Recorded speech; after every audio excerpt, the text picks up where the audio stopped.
What's up guys, this is me64 and welcome to the tour, the grand tour of the 64 Club world. Why am I doing a tour, you may ask? Well, the final episode of the 64 Club has just released on my channel. It released the exact same time as this video, and I'm doing a tour together with that. Now, if you want to watch that video first, then check the link in the description or the end screen of this video if you want to watch it afterwards. Anyways, there is a world download as well to the 64 Club world in the description, and I just downloaded my world download to check if it was working, and so I don't actually mess up the world the actual world. Anyways, I got all these items out of the various shulker boxes and ender chests that are lying around. This is exactly how you will receive the world. However, without these things in your inventory, these will be in the shulker boxes that are lying around and right in this chest over here. This is my inventory. I'm not going to need any of that though, as I'm just going to be showing you guys around the world. Now, show coordinates are on for every location if you want to check it out by yourself by downloading the world, and every single big location will be noted in the description as well with coordinates, so you guys will always be able to find those. Anyways, let's hop right in, starting with my own base. Anyways, as you can see over here, this is my base. It has a beautiful wall and a garden as well. Now, this is a bit of a spoiler if you haven't watched the actual episode yet, because this is what I did in that episode. I built up this garden. So yeah, anyways, we can head inside. The door's malfunctioning, by the way. That happened when it turned to 1.17. It didn't feel like fixing it. Anyway, we can head through here.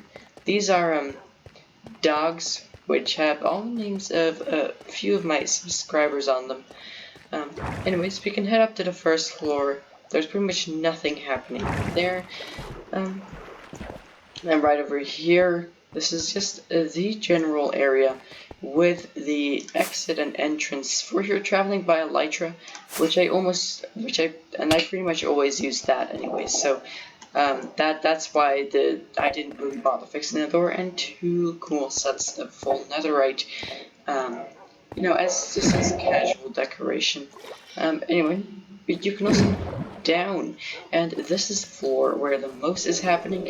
As you can see, big storage systems, storage silos, a very, very beautiful aquarium, and then more storage silos. We can head over here. This is super smelter input fuel. This is the output. The spare shulker box is right over here. Then over here, bulk storage, which just has a bunch of stuff in it, which I had too much of to actually end up putting that in my storage system, because otherwise it would fill up immediately. Anyways, that's that. Then we have, if you go a bit further down, another room. This is where the nether portals are, as you can see over here. By the way, these both lead to the exact same location, and I'll get into the nether real fast at the end of the video. Then if you head all the way down, you're going to end up at my skeleton grinder. As you can see over here, not very interesting, just casual skeleton grinder. Look at the spawner. If you step over here, you can see it over there. You can't see it very well though, that's because it's dark. I mean, it has to be, otherwise no skeletons will actually spawn. Anyways, and now we can head back up with the bubble elevators. They're pretty fast, but also slow at the same time. So yeah, boom, we're up at the top again. That's pretty much it for my base, although there is an AFK fish farm in the garden over here. And on the other side, we have the same style house. And as you can see over here, there's a minecart unloader, which heads all the way down into my mine, very, very deep, just, the usual Y level 11 mine. Anyways, then other stuff that belongs to me is this huge gold farm over here. It's absolutely massive.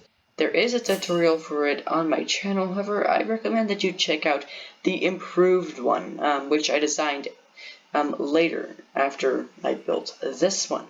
Anyways, that's over there. Then right next to that over here, we have my creeper farm, which allowed me to raise these 4 stacks and another 27 stacks, and probably even more than that, of rockets.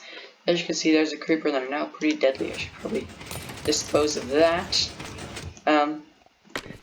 So, casual creeper farm design tutorial for that on my channel as well. Anyways, then if you head right over here, you will see a ton of sugarcane. Now I didn't actually build an automatic one, I just farmed it like this. Here we have just, yeah, villager storage, I guess. Then we have skeleton horse and speed boy. They're both skeleton horses. I think that's not very interesting, is it? Then to round off the farms section, we can head through the gold farm over to this location over here, in which I have a few very boring farms. A vine farm, flower farm, which produces about 80 stacks of this stuff per hour, grass farm, fern farm, and then twisting vines and weeping vines farm, which I constructed for the nether room, and these I constructed for the garden. Anyways, if we fly back over the swamp, then you will see this beautiful building over here with the sort of bamboo forest around it, I guess. Anyways, this is my building of memories. We have a horse and a skeleton horse. By the way, that horse I built with my first diamond, and it seems to be a bit dangerous in there at the moment. Yeah, that's... I mean, this is a copyright, so I guess we can just do that for right now. Anyway, right here I have maps, which I made, and then you can head upstairs and find various memories. Most of them are labeled. Rip Birch, that was from Birch, who died in a raid and was our mending villager. Memories of Spring Cleanup, episode 12, I believe. Unfinished projects. Over here, the original sign from the clickbait tower, a gold block from our gold farm, a memory from when I bridged a few thousand blocks in nether and full iron to get to the warped forest, a dragon head, of course, Rip Donkey, and Rip Horse. Now, that actually happened in the last episode, which came out at the same time as this one. So go check it out if you're wondering what that's about. Anyway, and then of course the dragon egg. You cannot not have a dragon egg in the memories building. Anyway, as you see over here from raiding a guardian temple, and this is the hoglin from one of those bastions. Anyway, that's this building. That actually took me a really long time to build, but I'm really happy with how that turned out. Then you will see another sort of, I guess, Asian-themed building over here. This is the base that belonged to Enderpoep, however, he never really finished it. Yeah, so that's his base. Then he also had, this is where he made his starter base, I guess. There's a wandering llama, his storage, and the sugarcane farm. Now, we made a deal, and that was that I would make the creeper farm, and he would make the sugarcane farm, and then we would share the sugarcane and the gunpowder together. And that's what we did. That's why I didn't make an automatic sugarcane farm for myself. So you just want to budget that, you know, all the stuff you need. Anyways, that's over there.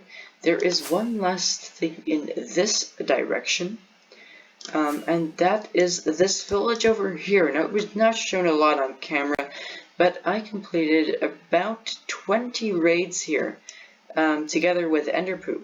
We completed about 20 raids. There seems to have a wandering trader that has spawned here, and he's actually selling small drip leaf. If that would have happened an episode ago, that would have been great. Anyway, that's the raid village, I guess. Anyways, then we can fly back over here, over the ruined portal. That's always a marker I went past when I traveled by horse and not yet by elytra. And over the starter base, and then to this village, which I discovered at the very, very beginning of this series in episode 1. We can fly over these mountains, and you'll see a sort of different styled cliff, I suppose. Anyway, this is a cliff that Enderpoep built, and he was actually planning to make his base right over here, which was a really, really cool location. However, he decided not to eventually, but that would have been a really nice place, and thus he built this mountain wall to sort of block that off, I guess.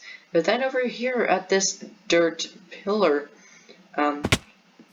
there's another base. This base belongs to Me212, who has a few things down here and has an insanely huge mining system, which she actually lived in there. So yeah, she actually lived in her mining system, I guess you could say. It was about a few thousand blocks long, tens of thousands, I believe. That's one reason for why our world file size is 122 megabytes, although that isn't so much. Anyway, this is the base of Turret T. It's not very interesting, to be honest. It's just a cobblestone house, but you know, I thought it would be sad if I didn't show it on camera, because yeah, I want to show everything on camera, so I thought I might just as well show that. Then over here in the mountains, we have the base of Rongo. Anyway, we have a few crops over here. That's pretty damaged. A chest, and then an elevated platform. We can just fly up here. That's easier. Okay, so I'm on the ladder. I thought I was flying. That was really weird. Anyways, this is a platform. This is not finished, by the way. Anyway, you can just fly down here, and then not die to fall damage. Anyway, it's not very interesting. However, there is a slime chunk over here, which I used to grind slimes, I guess. And this was also a shared base of Enderpoep, I believe, and Bolliebro. I can't entirely remember.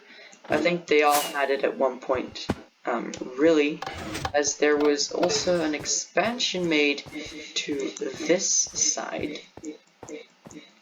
Right over here, up here. This was an expansion that was made, but again, never finished, and in this chest was absolutely nothing. Okay, that's interesting. Anyways, then we can fly over here, and this is also another shared base, and this belongs to Rongo and Enderpoep. And yeah, this is their base. It looks like a creeper might have visited it.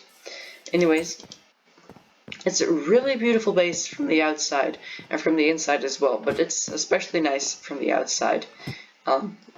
It looks really, really good, especially if you just fly up. Then it looks really nice over here. Anyways, if you're probably wondering what these gold pillars are, which are in like a square, I guess. Anyways, it's a huge square, and as long as you are inside these pillars, you will have the status effects from my beacons, which I have 4 times 6 of. As you can see, there's 6 right over here. I might die now with fall damage. Okay, that was very close. I probably would have died with fall damage if it weren't for resistance and those things. That's why I fully advise you to wear my full netherite, which is right over there next to the next thing we are going to visit, which is the shopping district. It's not very interesting at all, and someone actually started a tree farm over here, which wasn't very kind.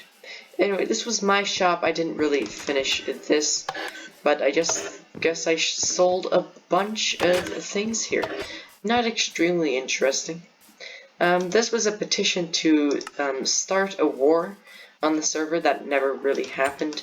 And here we just have a bunch of free things. I made this, and I got these from my skeleton grinder, and I didn't install a trash system because I guess I was a bit too lazy, and then I just made this, giving it away. And a lot of this went to gamertag HO, then a bunch of other digits. Anyways, they lived here, right over here. This is their base. They a few things, not very many things. They were pranked a bunch of times by putting magma blocks on their carpets. I mean, I feel like no one really uses carpets in Minecraft, to be honest. Not in survival anyway, in creative probably. Apparently they also had a pig with a saddle, which is on very low health. Wow. Then over here, me and Enderpoep made a sort of secret base. I guess underneath your base.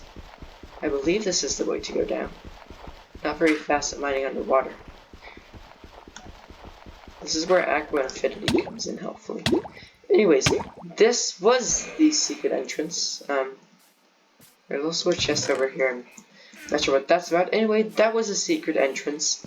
There was also an entrance over here. This was never finished either, though. As you can see, we had big plans. Now I remember what the entrance was.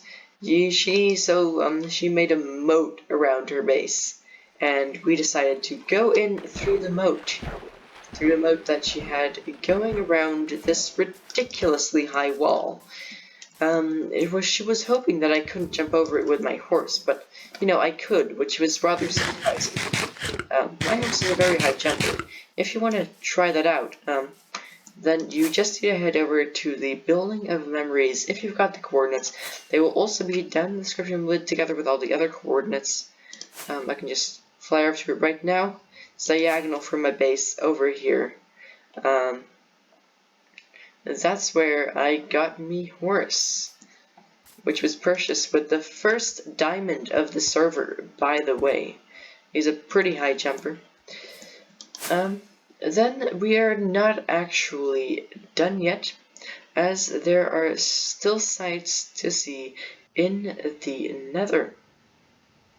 We can head over here, and then into my Nether portal, which is not down here actually, but it's one lower. Now there weren't a lot of interesting things going on in the Nether, but there were a few things worth mentioning. Anyway, as you can see, this is our Nether spawn. It was extremely useless because there was no way out. Anyway, this is a small path over here to Enderpoop's portal, and this is a path of a few hundred blocks. I believe it's about 800. Over to a mesa biome, and together and with the mesa biome also on coral reef. Yes, there's a coral reef there as well, and that's where I went for the aquarium, if you are wondering. Anyways, we can head to this Nether tunnel, which I dug, which heads over here, and we can actually fly this part. I always fly this part. Then we have a bit of a safe place from gas over here, I guess. It would always get blown up by gas. Anyways, this is not done, but this was going to be a bulk storage for the Piglin bartering area that we have got going over here. As you can see, here they all are, happy to see me as usual. And here we have a lot of gold that was still going to be bartered. And in here we have a bunch of stuff that I got from the bartering. Now this isn't even half of what I got in here. Bunch of bottles, ender pearls, you know, all that stuff. I don't want to get killed by those guys. By the way, if you're wondering what this was sort of a water bottle emptying station, I guess. And it had water as well, so I guess if you got on fire, you could sit in this cauldron Anyways, as I said, gas. It's very scary. You don't want to die, and I don't have a sword on me. Wow, gas apparently does not have a lot of health. As I believe I just 2-shot it. Or 3-shot it. No, you have 3-shot, I might die. Anyway, let's swiftly head on. Well, that was very swift. I wasn't thinking it was going to be that swift. Anyway, this is the nether tunnel I talked about earlier in the video. This is the one that I dug and bridged whilst I only had full iron. As you can see, it's pretty dangerous. Anyways, I actually passed the Nether Fortress, which was our main Nether Fortress then. It was just pure luck that I ended up passing it. We don't want to get hit by a gas, preferably. Anyways, it continues on for a bit, and I don't want to die. That would... Yeah, I experienced kinetic energy. Anyways, let's head back, and then I can continue talking. Back we go. Yay, this is fun. Here they are, the bottles of enchanting. That was the only thing I didn't have. So now we have everything again. And by the way, if you're wondering why I had these, it was just to repair my elytra. May that be necessary. Anyways, walking through here, I can actually get a feel for how long this was. Like, digging this out with only an iron pickaxe. That was pretty harsh. Anyways, that stretches a lot longer, as I was sort of running out of wood on main islands. That's where it ends. I actually used the netherrack I got from digging this out to make this. If you're wondering how I got all that netherrack, I got killed quite a few times by the enderman here as well, since I didn't even have full diamond. As I said a few times, I was in full iron. Let's hope that I don't get killed by an enderman now. Although now I just have elytra, so I can fly off really fast. Anyways, we can just fly back and not experience kinetic energy, hopefully. Well, peeps, it happened again. I died in another due to kinetic energy, and I didn't feel like going back, nor did I feel like switching to creative mode, since that would be completely useless since the world tour has ended. And if you're wondering, no, there is not a thing in the end dimension for you guys to look at with your noses. There is just like literally one end city gateway and a bunch of cobblestone used for bridging, but that's literally it. Anyways, if you're gonna download this world, which I recommend because that's fun, then remember to put on this full netherite over here. I'm not entirely sure why I didn't do it, but that way you will hopefully not die to kinetic energy. Anyways, yeah, all the locations are in the description if you're wondering. And thank you ever so much for watching, and I hope to see you all again in the next one. Bye bye. Oh, and one last thing. Yes, there will actually be a season 2 for all of you to join. And if you're wondering about that, then just hop on to my Discord server. Link to that is in the description, and then you will be able to join. It starts when 1.18 comes out. So, once again,